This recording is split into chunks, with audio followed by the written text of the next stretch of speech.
हे कॅटलिस्ट काय करतात? तुमची व्यवस्था सांभाळतात, तुमचा खर्च कमी करतात, तुम्हाला सोपे मार्ग दाखवतात, ओके, आणि तुमच्या मागे समर्पण पद्धतीने कार्य करतात. तिन्ही कॅटलिस्ट कोण? गुरु, शनी आणि केतू. हे तिन्ही कॅटलिस्ट आहेत. त्यांच्याकडे डेटाबेस असतो, इन्फॉर्मेशन असते, नवीन येणाऱ्या अपग्रेडेशन्स असतात, सगळं असतं, रिसर्च डेव्हलपमेंट असतं.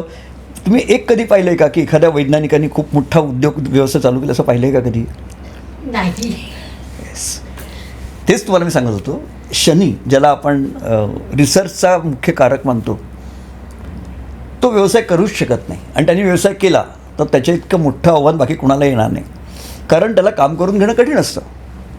व्हेरॅज मंगळ किंवा रवी यांच्या हाताखाली जो शनी असेल आणि जर त्यांनी R&Dमध्ये काम केलं तर त्यात फायदा दोघांचाही असतो.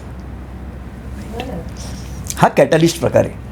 उद्योग व्यवसायामध्ये नफा वाढवणारा, अपयश पुढे ढकलणारा, आजची आव्हानं शोधून त्याच्यात मदत करणारा तो कॅटलिस्ट, तो मार्गदर्शक, तो हर्मिट